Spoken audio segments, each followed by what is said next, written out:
Hello and welcome to the Sword Experience Hollywood podcast, the first one of its kind, the only one of its kind in Hollywood, around the world, anywhere else, led by me, Adrian Paul. All right, I just say it again, led by me, Adrian Paul. I know I'm shy and introvert, but that's not true, as most people will tell you. Most weeks I am on Peace Fund Radio with my co-host Ethan Detmeyer from Combat Radio, and we have a fantastic time. We're going to be bringing you, what are we going to be doing on the Sword Experience Hollywood podcast? Well, I'm going to be traveling around to a lot of different places this year, and people like comic book creators, martial artists, martial art instructors, stuntmen, comic book heroes, all these people you're going to be hearing about on this show, what they feel, what they like, how they do action sequences, what's their favorite weapon, what's their favorite stories, all those types of things that you might not necessarily hear, or you may have heard, but we're going to ask them in a totally different way. I want to also introduce you to somebody that's worked with me for a very long time on the Sword Experience, David Bethke. David, good morning. How you doing, man? I'm doing wonderful. How are you doing? Fabulous. You're going to be handling a lot of the stuff. So any questions? The reason why we're doing this podcast, by the way, is to also introduce you to a lot of different things Sword Experience related. Yes. Right. You want to tell us a little bit about the Patreon thing that we've got set up? So the Patreon is going to be a way for you to help support the Sword Experience while we provide you a lot of extra stuff. So when the Sword Experience can't come to you, because we're only limited to a certain areas and everything like that, we want to make sure that you still get a bunch of Sword Experience experiences. Related ideas, yeah. Yeah.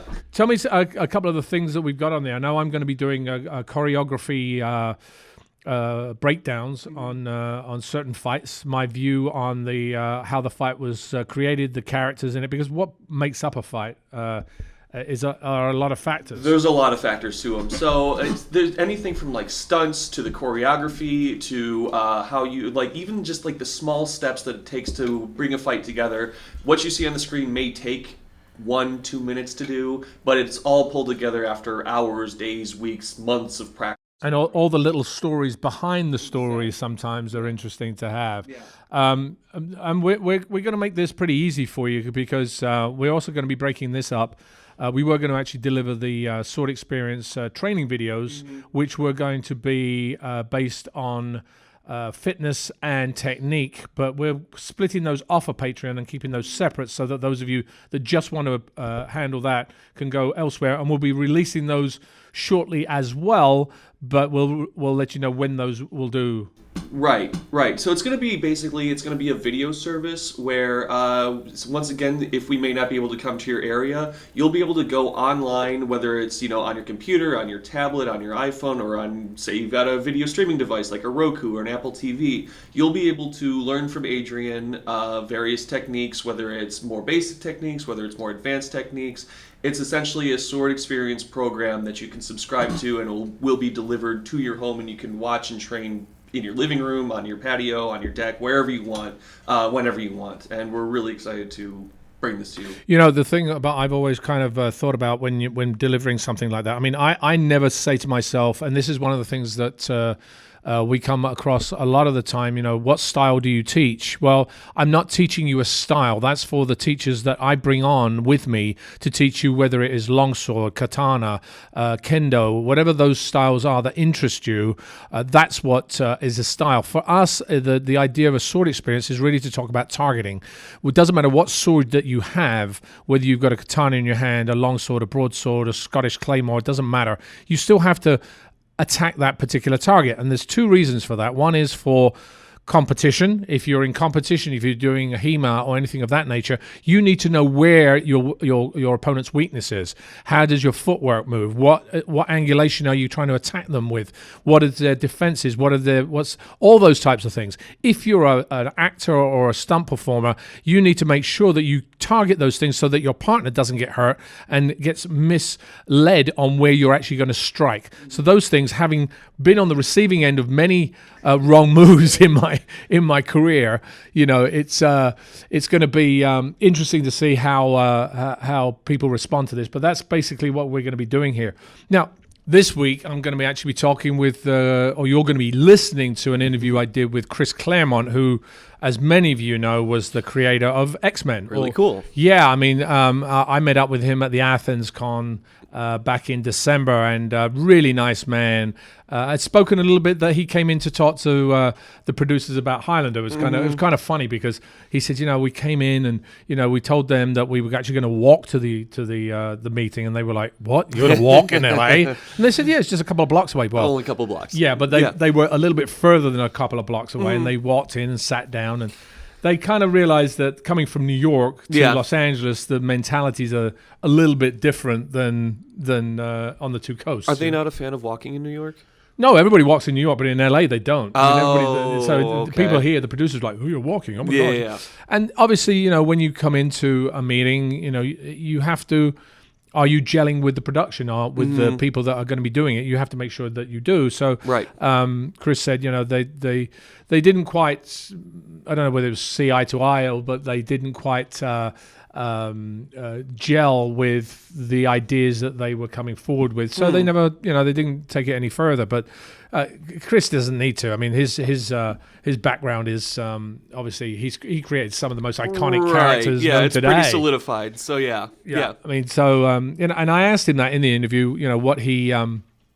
How did he start? And I think you'll find some really interesting things because, we always say, people ask me a lot of the time, how'd you start as an actor? Can you give me some tips? And I'm like, well, to be totally honest with you, sometimes it happens by chance. Right. You're in the right place at the right time. Yeah, absolutely. I've learned a bunch of that through my career. Like I met you on a happenstance. Like I was just looking for work and a mutual person of ours just introduced us, and like now we've been. Now 3 years later, you're still with me. You still put up with me. I can't believe it. Some people don't. So. Right? No. You're learned that over the years. You're great. You're great. No, he has to say that, ladies and gentlemen, because he's sitting next to me. I'm getting paid. Here's my paycheck. No. It's a lot of what I've learned in Los Angeles. I've been here a paltry 8 years at this point, and I've learned that like a lot of the stuff just kind of, I hate to say it, falls in your lap. But it doesn't fall in your lap without hard work. Somebody once said to me, if you want to gamble and you're at roulette, you can't win unless you're at the wheel. Right. Yes. Unless you're spinning which basically means you got to do the work beforehand, and it might come out the most bizarre angle that you ever thought it came out of, but you did the work to bring that back to you. You can't, it won't come back to you unless you're out there, making it happen. Right. Now, there's an actor you may have heard of. His name is Norman Reedus. He was... I kind of think I know Norman. You might know that name. I believe I could be wrong, Norman, if you're listening, and I'm wrong, I apologize. I believe he was found at a party. Like, that's just like happenstance. You go out with your friends and then someone's like, hey, you should be in movies. Okay, why not? And then, that party pays off for the rest of your life. Well, I think that the funny thing about that is it's about connections, about who do you know? Absolutely. I ran into Ethan. Actually, we have Ethan in the studio. He's been very quiet today because he's preparing for our Peace Fund radio interview, which is later on. But I want to introduce you to Ethan Detmeyer for those of you that have not heard his dulcet tones, which I Ethan, good morning. Yes, good morning. Oh, see, that was dulcet. Was that not dulcet? It was beautiful. He's very gentle this morning, Ethan. It's very nice. But like when I met Ethan Detmeyer, we did a combat radio show, and he said, well, you should have your own radio show. We should do a Peace Fund radio show. Remember that when you said that to me? I remember it. I remember the day. I remember where we were standing, actually. Yeah, and so, it was, I was like, really?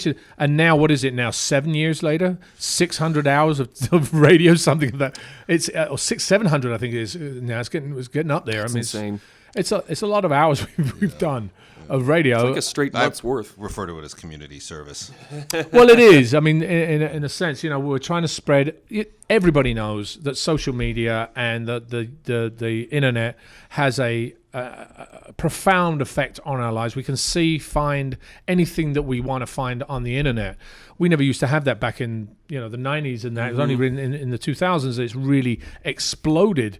And for us to share what the information we find, especially for the Peace Fund and for other organizations around the country, has been it's been a blessing for us to be able to do that. And we're constantly amazed at some of the kids that come on our show, right? Yeah, we are. Actually, those kids are probably a serious inspiration to keep doing this show, honestly, is what their work has been about. It's been pretty exciting stuff. Yeah. And it's also a nice break coming from Warner Brothers and, the feature film division to do something that's a little bit more community driven. Also, the funny thing is some things go full circle. We're sitting here on the Universal lot. You're talking about coming from Warner Brothers, and I blame Universal for you that. blame Universal. Actually, I don't know many people know this. I did my Highlander audition on the Universal lot. Oh, yeah? Yeah, I did it when I Was did that the a screen Universal test. show? No, it wasn't a Universal show. But they used the Universal lot to. I remember the studio, which was the one further over past the parking structure. That's where we did the screen test. It was a screen test that we did here. I guess they hired it for whatever time of the day or whatever, and brought all 5 actors in and did it. Had you done Love Potion number 9? Because I think that's what clinched it for you. Yeah, that was what it was. Enrico Pazzoli, I own the company that manufactures your car. It's me, what I tell you. And the rest, kids, is history. It's history. As many of you know that when I'm on the Peace Run Radio podcast, basically I'm always making different sounds coming up, different characters, as Ethan. What's his what do you call them? Culturally insensitive. That's stereos. it. Culturally insensitive. Okay. Got it. Yes. Anyway, listen, I don't want to delay any further. You have a kind of an idea of where we're going with this, because really we're going to be talking a lot about Hollywood, about how a lot of these people that you don't see are basically shaping our movies and your lives as well. And the first one, obviously, that I want to kick it off with is Chris Claremont, who Chris, started off as an actor. He'll tell you that it wasn't basically his intention to become a comic book writer. It was a very odd thing that he actually did. But he was an actor. He did obviously he did. X-Men very, very well, and has not stopped since. I mean, he's actually from England, which we take over the world. I can't tell you, that, but but his trademark really is strong-willed and powerful female characters, and I think he was at the beginning of that trend that we're seeing in 2020 of strong female characters. But he was a long-time writer of the Marvel comics. Uncanny X-Men. He's writing the title from 1975 until 1991, and that really is the series that inspired the 2000 film X-Men, that obviously today is now a staple diet in everybody's, in many people's culture and in many people's lives. So without further ado, this is what Chris had to say. December 3rd, I'm with Chris Claremont. Wow. Hello, Chris. Well, my turn to say, wow. Hello, Adrian. You have been a mainstay in the whole X-Men franchise for many, many years. Too many. Many years, yeah. And you're British born too, aren't you? Yes. I didn't know that. Where were you born? London. Northwest London. I'll forgive you for that. I'm a southerner. Finchley is Finchley. Yes, I know. So how did you get into writing? Tell me a little bit about how you got into writing comics compared to, because did you start out writing comics? Or? No. I wanted to be an actor. You want to be an actor? So I was in New York. Well, in the beginning, I ended up doing a 2-month temporary gig as what we called in those days a gopher. They call them now interns, which is much more respectable. Yes, right. But so I start writing submissions after that and just little pieces. Figured, what the heck, it's fun. Never thought of it as a career or anything like that because I wanted to be an actor. Right. So after I graduated, I came to New York. I was doing auditions. I was doing off-Broadway. A little minuscule TV work, like fourth guy in the fifth row in the audience of the court appearance, that sort of thing, paying my dues.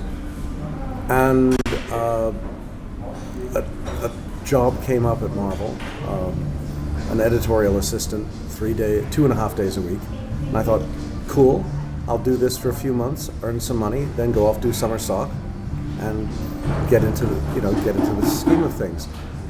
And amazingly enough, the work would always come in the 2.5 days I wasn't there. Didn't matter which 2.5 days, it would always come in the other 2.5 days. So I thought they were going to fire me, and instead, devious people that they were, they said, screw it, we'll hire them for 5 days a week. Sooner or later, work will come in and we'll get our money back. Right, yeah. So that's what happened. And so again, I'm thinking, okay, I'm getting more money, like $25 more a week.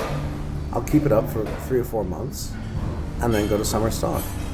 And then I got writing assignments, and within a few months I got the X-Men, and that changed everything. Did they bring you the X-Men concept, or did you just... No, I was in the right place at the right time when the gig became available, and I just grabbed it with both hands because I loved the idea of working with this artist, Dave Cockrum, and I loved the characters who'd only just been created. So I got in literally on the ground floor. So did they create the characters and say, here Chris, here are these characters, write some dialogue for them? No, the editor-in-chief, Len Wein, and the artist, Dave Cockrum, he's passed now, but then he was one of the best storytellers and character designers in the business. They came up with a series. Marvel wanted to reboot it, but they were doing it with an international cast because the hope was to sell it overseas, to try and make inroads into the British market, because British comics had been fading fast at that point, Europe and perhaps further. So it was fun. I'd be working outside the door to Len's office, and I'd sneak in to listen to the plot sessions and look at the designs, and I thought, this is the most cool stuff I've ever seen, because Dave was a brilliant designer and a superb storyteller. And then Len's situation changed, and he had to drop the X-Men, which at that point was only being published 6 times a year. And I said, I want this book. And foolishly enough, he said yes. Because, I'm not so sure it's foolishly enough. Where is that now? In hindsight, but then it was a bi-monthly title. It was at the bottom of the sales list. Everyone had hopes, but reality is a totally different thing. Yeah. You never know when you do a pilot if it will. That you get the pilot made is miracle enough, but you never know if the network will pick it up, and then you never know if you'll survive the first 3 weeks, let alone the first 6 months. And you just cross your fingers and hope for the best. This is the same situation. And by the time anyone realized they had a superb hit on their hands, Dave and I were off and running, having way too much fun. You create. I mean, you were basically you're given the credit for bringing Wolverine to life and Mystique and other ones like Rogue. I mean, how do you? And I mean, a lot of the female-based characters, which I think you're also people say you're one of the best writers to actually bring female characters to life. How do you go approaching these characters and what comes out of? How do you approach the process? During the Second War, my mom was walking down the street and she saw this sign outside a recruiting office, a RAF recruiting office of a Spitfire, and she thought, "That's cool. I want to fly that plane." So she walked in, and the recruiter didn't tell her until after she signed that women weren't allowed to fly. So if women were allowed to fly, my mom had gone into fighter command, it would have been a whole different situation. But he said, so she ended up on a radar station on the south coast at Dover. So she did 2 years of that, and then went back to Cambridge and London School of Economics. But she always loved flying, and so 20 years later in the States, she got her private license and flew for the next 50 plus years into her early 90s. So she was not a wallflower. I know too many. A friend of mine, my best friend, worked for National Public Radio. She would be on broadcasts from Sarajevo, from Somalia, from South Africa, from some really dangerous places, and she's been in some really dangerous situations. I have a dear friend who is a specialist in infectious diseases, primarily Ebola. So she would do a lot of research. When an outbreak would occur, she would take her MOP suit, her anti-infection suit, and just go and be there for 6 weeks, 2 months, 3 months reporting on it. I know too many really cool, strong, dynamic women, and they weren't being represented in the field I was working in, so I just said, the heck with it. I'll put them on paper, or variations of them on paper, and see what happens next. So you drew some of the the things that you wrote about from the people that you knew? I think, like any writer, I draw everything I write from the people I know, the places I've been, the experiences I have. You know, it's not the experiences I had as a person were nothing compared to other minority groups in the United States. But I to a small extent, I've had experience of being an outsider and of being scared of being outed as an outsider. Partly why my accent went away. So I took those feelings and the feelings of people I've met along the way, and I put them in the book. And like any good writer, tried to build characters that reflect what I've experienced and what I know and what I fear, but are resonant to the audience. And the weird thing about the X-Men is it reaches out to people who feel they are outcasts, which is an incredibly broad. It is, isn't it? Yeah. It relates to black people, to immigrants, to Mormons, to gay people. It's remarkable and a little bit scary because you don't realize the impact you have. It's like being part of an impactful hit TV series, and you don't know when you're doing it. You think you're trying to do the best work possible, but you don't see the response until 6 months later, and then it keeps going on to your amazement for decades. And it's such a weird feeling to have people come up at appearances and burst into tears because of how much these stories meant to them. And the response I find is you can't make fun of that. You can't deny it. You have to embrace it as they try to embrace the work. Treat them with respect. And in the back brain, even as you're saying, that's so cool, this is good, you have to live up to it. You have to find a way to keep the story honest and powerful in much the same way that if you're working on a television franchise and you make that impact, you want everybody to think well of it and of you as a performer, no matter how far down the road you go. Once you've done the books, who options the books and the series? Marvel is a totally corporate company. So Marvel, in the old days, Marvel was responsible for marketing it. Now that we are owned by a much larger corporation, Disney, they handle all of those. Yeah, I'm actually checking how do they develop it into the film franchise. Well, in the beginning, Lauren Schuler Donner, the producer, and a number of us from Marvel, including myself, sat down, we started spitballing the idea, and she liked it. She wanted director Bryan Singer to direct it, because he was very hot then, because of Usual Suspects. Great movie, that. Love that movie. Yeah, but that's how it works. You find one movie, and then you find the next project you want them to work with. And so, sadly, 20th Century Fox, who'd had the rights to it, couldn't find a way to make it work. So I got an email or a note saying, we're going to put the project into turnaround because it's not coming together. Explain what turnaround is. Turnaround is when a studio just puts it on the shelf. Right. It's like, we can't make it work, we'll put it aside, and that'll be that. They won't give it back. Yeah, no, they keep it there. They hold on to it just in case, but it's not an active work, active production.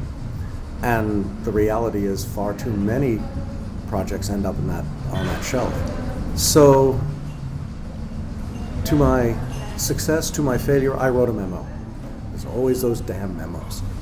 And I said, you have to remember, you have to focus on the fact that the X-Men is not about superheroes. It's about people who are different. The difference in this case is superpowers. But because they are different, because unlike Batman and unlike the Fantastic Four and unlike Iron Man, they are one-offs. Iron Man invents his armor. Peter Parker is bitten by a spider. Batman's parents are killed. They are, as I said, one-offs. freaks in a way. The X-Men aren't. They're born differently. They're marked by this talent, this ability, this from the moment they're born, and it can happen to anybody. It's how the genes mix when your parents come together, and that for too many people in the world makes them scary. So what I said in the memo is, this is all about prejudice. This is about people not liking other people, not because of anything they do, but because they're different. And the way to approach this is to deal with that difference, which is an incredibly relevant theme when we were plotting the book at the turn of the century, plotting the movie at the turn of the century. And Sounds so far away, turn of the century, really, but it was 20 years now. Yeah, but that's the thing. I mean, I said if you follow that road, if you build off of that foundation, you can't go wrong. And Fox, I heard back from them like the next day saying, bingo, that's what we were looking for. That's the hook. Oh, is that so? That they then said, okay, we know now how to market it. Yeah, we know now how to create it. Create it, okay. So this is where the film got put together, and what happened next was something that nobody anticipated, because Fox had no faith in the film because it was superheroes. So they thought it would do what every other superhero film they'd ever done had done, which was make $60 million and vanish. And it would go to network, HBO or whatever. They did not see until opening weekend, when we came in at $99.8 million, which no superhero movie had ever done. And suddenly they had a monster hit on their hand, and it was like, holy cow, this is wonderful. And then the success, my feeling is the success of X-Men led to Sony's Spider-Man with Sam Raimi directing 2 years later. And then on top of that, 2 years after that, somebody just broke a leg. Well, that's called impromptu. That's called a. There you go. But then the final launch point of this was Iron Man from Marvel Studios with Robert Downey Jr. And once Iron Man hit, the rest, as they say, is history. Marvel Studios has become the biggest producing platform in Hollywood, and superheroes has become the game changer in the film industry. Totally. I mean, it was interesting because it was literally around 2000 that not only I think it spawned a lot of other things as well, because it changed the way conventions and everything, because there were so many more fans out there who wanted to know a piece of that from the comic book, from the actors, but exactly from all that. It spawned, and because the convention and I think studios saw that, especially with like San Diego Comic-Con. Doing a convention back in the early 90s or whatever, you, as an actor, you're like, well, I can't do that. It's not, you know. Oh, yeah. And studios, that's it was the death of it. And studios like, well, it's a convention. All of a sudden, they see that there's a marketability, how they market their product. Well, again, it goes back a lot farther than that. In the beginning, I can remember when San Diego was only 1,000 people, Right. which is a long time ago, and definitely in a galaxy far away. And I use that metaphor because what Lucasfilm realized right off the bat was it's 3 years from Star Wars to Star Wars.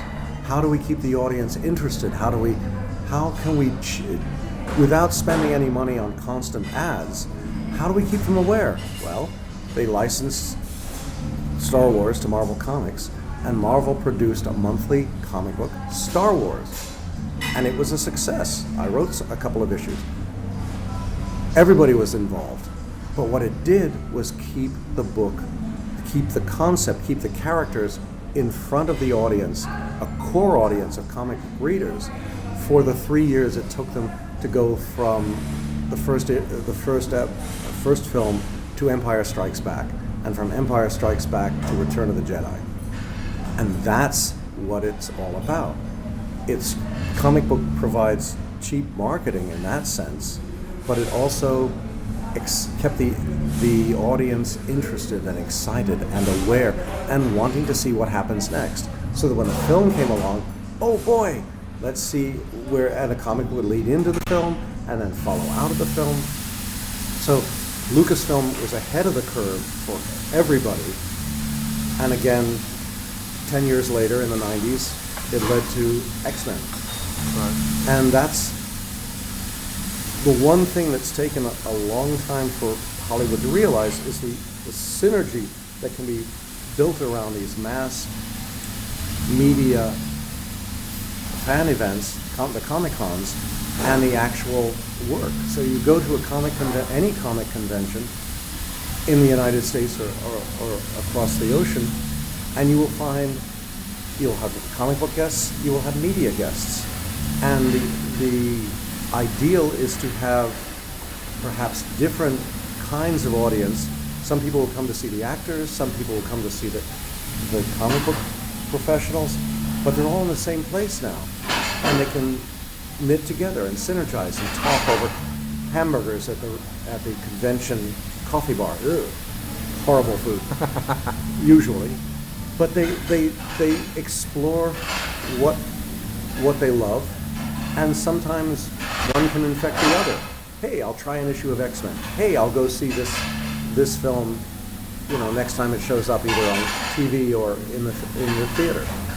So how do you think the films translated from the comic books? Were they true to the comic books? Was there a lot of license taken? Was there anything different you would have seen? Well, the fundamental challenge is films have the same challenge they face from comics as they face from novels. With Harry Potter, you're adapting a novel, but you're adapting it into 2.5 hours. That's not a lot of time.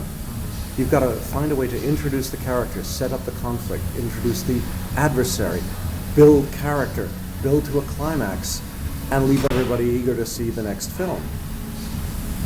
There's no time to make a mistake, and if you do slip off the rail even a little bit, it's not like you can rewind 10 minutes and see and figure out how to watch it go by again.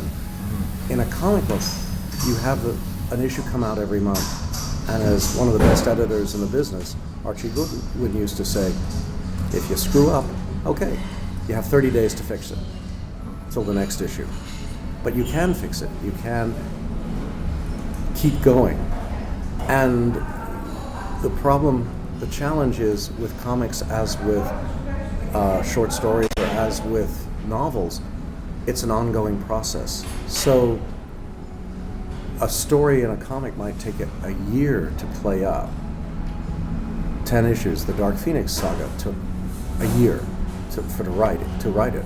How you can, because I asked this both times when it was in film production as a film, how are you going to do it in 90 minutes or 100 minutes?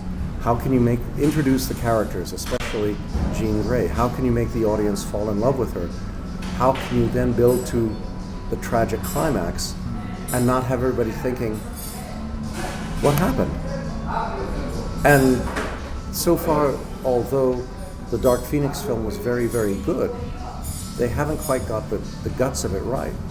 I think sometimes the issue also from novels, I'm not so sure about comic books, but is the fact that when you read a novel, you have your own imagination, right? And it's really hard to translate everybody's different imagination onto one film. Exactly. And I think that's really the challenge. Like Jaws did it. I mean, you'd be like, oh, so there's a fear, but Jaws is a very basic linear story. Correct. Yeah. You've got 3 guys. You've got the adversary. Right. They come into conflict 3 times, and the 3rd time, everything goes to hell. And who wins, you don't know until the very last explosion. Right. The thing here is that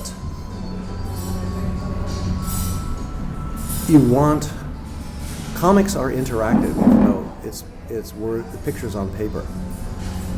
The space between the panels, between the images, is as important to the reader as the panels themselves. Because the space between the panels, where you're filling in all the bits, it's like doing storyboards. When you're doing them, you know what's happening in each moment, and your imagination is filling in what's going to get you from the first image to the second image to the third image. Whether you do it as a cut, whether you do it as a pan, whether you do it as an actor moving or not. And the interaction with the creation is putting the scene on paper in the script and having the actor bring it to life in visuals. That's where, as the old rubric goes, 90% of making a great film is the casting. if you find the right person to be the star, to be the background characters, bingo, then you have the means by which the audience falls in love with the character, the concept, and all of them. And what about the action stuff that I mean, when you draw action stuff, I mean, literally to then translate it into live action is difficult. Did they do the same type of thing where were they able to successfully take the action on paper into the movies? Yes. Or did they take it differently? Because the action's really tough. It's not but easy. that's it. I mean, the heartbreak in a lot of ways for X3, which is the first attempt to do Dark Phoenix, is that it was a total clusterfuck because Bryan Singer and Fox didn't get along, and there were all sorts of contractual issues and arguments. So Bryan went off to do another film. They on the hopes that his hope was that Fox would put the film off a year, so there would be time to do it right. Fox had it tentpoled as the core to their 2006 summer release strategy. So then they brought in Matthew Vaughn, who had a panic attack or something went wrong, and he quit 3 weeks before start of shooting. Not a good time. So everyone in the production was assuming, okay, Fox has to move it either to the Christmas of 6 or summer of 7. They forgot they were dealing with Fox. Fox brought in Brett Ratner, froze the script at first draft. And anyone in the industry knows you do not shoot the first draft. Right. Unless it's Maltese Falcon. Yeah. Amazing movie that. Oh yeah, but that's the point. You just don't do it. Especially a movie this complicated and this iconic. And so they froze the script, told the writers they can change any dialogue they wanted, but you were locked into the actual events. And the film had to be done in like 10 weeks. And it was a quote-unquote successful film, but as a way of ending the first trilogy and of especially doing this core iconic story, it missed the mark by as widely as far as you can imagine, because if you actually look at the film, it has nothing to do with Jean Grey. And if this isn't a film where you fall in love with Jean Grey and have it turn it into a Shakespearean tragedy, then there's no point. Yeah. I mean, you said something interesting a second ago, which is what I teach when we do the sword experience, is it's the pieces in between. It's not the action, it's the pieces in between that are as important, if not more important, right, to be able to let you follow through with the story or the conversation that's happening between the characters. Yeah. I think it's extremely in action, in storytelling. I think you have to allow the audience to go along on the journey. Yeah. If they're not part of the story, then you've lost them. Right. It's when the hero drawing his sword should never be a casual moment. This is like the gunfight, and you don't have a gunfight every 30 seconds, because then you get to the final gunfight and it's like, okay. You've got to make it as impactful a physical moment. Why? Because at this point you're invested in the character. You want the hero to triumph. Right. You want Shane to win, but it comes at a price. He has to ride away from the woman he has come to love, and you have the little kid going, Shane, come back, Shane. And there's Shane riding away, bullet wounded, and you think, oh my God, he'll just get out of sight and he'll drop dead. But that's kind of drama / melodrama, and that's comic books. You want the reader ideally to be reading through the book thinking, no, we've got to find a way to save Jean. We've got to find a miracle. There's got to be something happening that will save the day. And you get to the end, and her key line there is, yes, I can live, but I'll have to remain in total control for the rest of what I fear is my immortal life. Mm-hmm. And I'm 26 years old. I've never bargained for that. I never bargained with it for the idea that I would live forever. I never bargained with the idea that I had the power to destroy the universe. If I kill one person, one more person, that's too many. So I'm stopping this right now. I'm getting off this train. That's the only way I can be myself,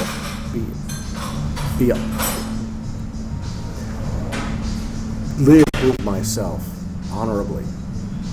Otherwise, what it's I too find hard. interesting is when people think of comic books, they think, oh, you're just going to put a bunch of images down and write the dialogue. But I think listening to you now, it's a much more in-depth process. It's exactly the same way you approach taking a character together from A to B to C in a script, Exactly. where you have to literally develop that character, know who that character is, where they live, who they are. And I think that's extremely important. Well, you don't give a script to an actor and just say, read the lines. You want the actor. Some do. Welcome to the real world. But that's the point. You want.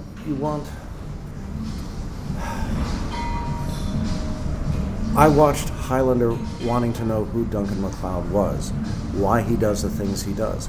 What's it like living 400 years, seeing people you get involved with pass, and being unable to make a difference to the fact that they are mortal and you're not. You just have to keep going and try to do the best you can with the reality you're given. And every episode fights some idiot who wants to do the same to you, but not for as honorable a reason.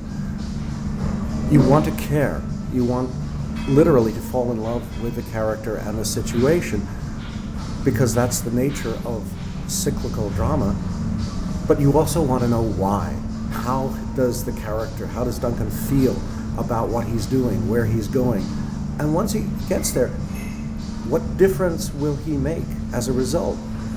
Because he doesn't know any more than we know. It's interesting because one of the things I was always talking to the writers about, because you have the story, you have the script. It's like a procedural drama. Each week you have the story. But really what is important is how that character, that lead character or the other characters are affected, or how they deal with that story. Right. Well, you make it. It's like every other aspect of publishing and LA. You make pitch after pitch after pitch after pitch, and everyone nods politely and says, "Oh, that's very interesting." But making the pitch and having it catch fire, and then having that fire actually build to a positive explosion, those are two vastly different things. Right. And so it's the age-old story. You keep trying till you get it right. Right. And it may happen, it may never happen, but you keep trying. That's the key thing. Chris, I'm going to let you go. Thank you so much, because the pleasure was totally mine. I mean, this is a fan geek. Wow. Oh, thank you. But thank you again. I wish you all the success for the future Same endeavors, in- because I'm sure you're going to be doing a lot more. So thank you, and we'll talk again. Well, if I was 50 years younger, I'd bring my own sword, and I'd see how that course goes. Okay, that's very good. Thanks.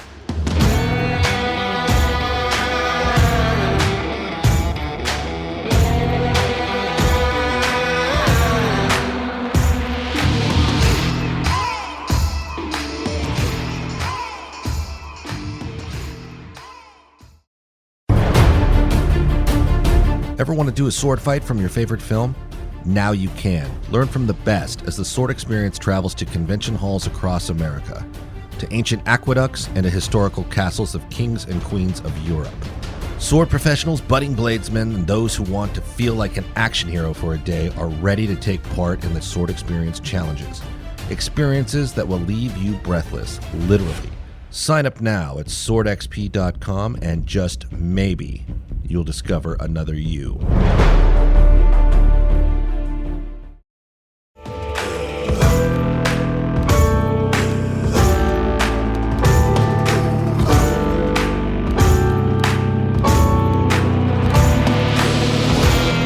You know, what I loved about Chris is that he was so easy to talk to. You know, I found that a lot. And Ethan, you probably have seen this a lot when you have people that are successful. A lot of them, not all of them, they're very down to earth and kind of like, this is how it is. I mean, I was watching what was it last night? The English comic who did The Office. Gervais.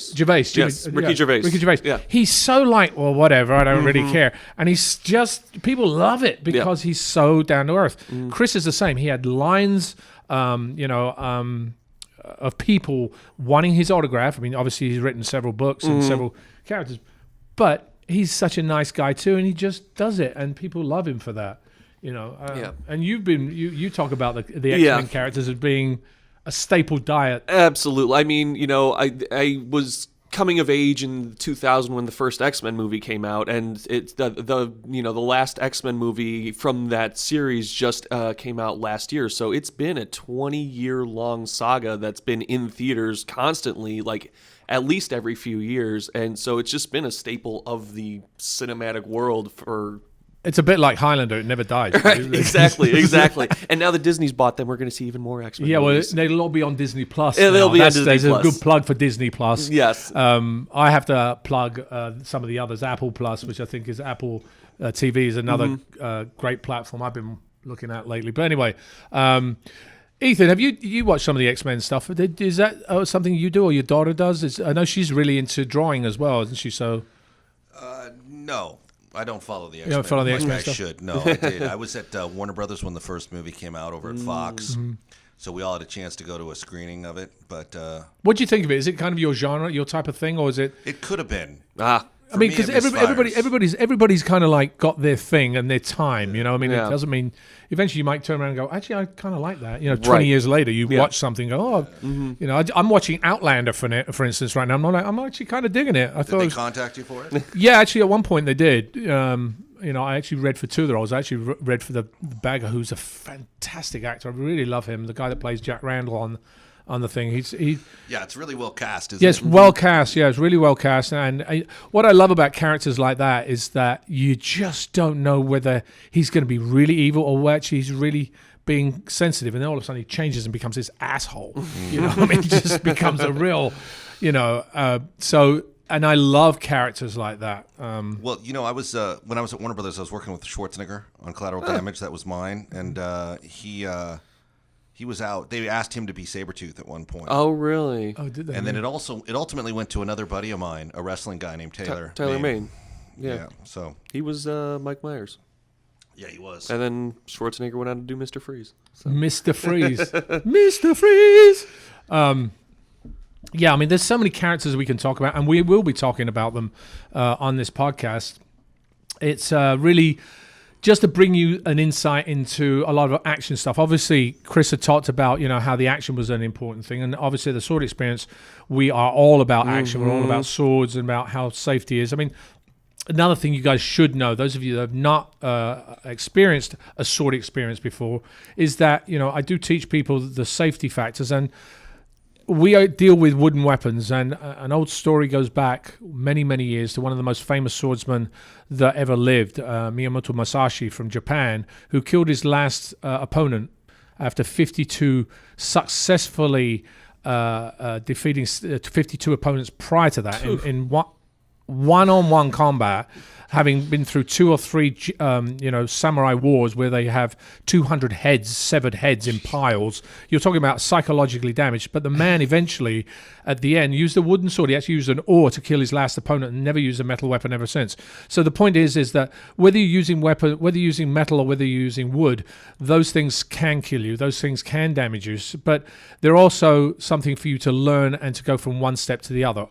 The idea of the sword experience is really to give you a cultural and an experience that you might not have had before, to take you to different places, to let you explore the history of castles, to find out what your physical physique is like. When we do our academy events, we talk about the fitness portion of it. That actually doesn't just help you with sword, it helps you with picking up the groceries and lifting something off the shelf, because you've been able to be mobile in different angles without actually having to go to the gym to do it, where you put heavy weights on your joints. The idea of a sword, which is relatively light, 1.5 pounds, it actually gives you the mobility to do that, and that's why the sword experience, I think, has benefit to a lot of people that don't necessarily know what a sword is or how to use one, because but it's fun to do. It's in our genes. I think throughout history we've used swords as weapons, as tools to progress our cultures. So it's in our DNA, and I think a lot of people, and I found that as I was doing Highlander, that many people that came in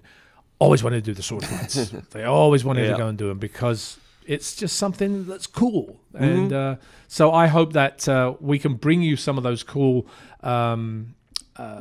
instances. Next week, actually, we're going to have Stefan Cabotage, who, as some of you may know, was Colossus in Deadpool. And Deadpool 2. The X-Men train pushes forward. Yes, pushes forward. The X-Men train pushes forward. So this is about it from this week, from Hollywood, from the Universal lot here, from myself, from Ethan Detmeyer, who's pushing the buttons on the other side and looking at our next show that we're going to do, and also from David Bethke, who you will be hearing more of on some of the other podcasts and throughout the Sword Experience Patreon sites. Please contact him there. I hope you guys enjoy what we're going to lay out, and we will be putting it out on our social media posts very, very shortly. So until next week, there is only one Sword Experience.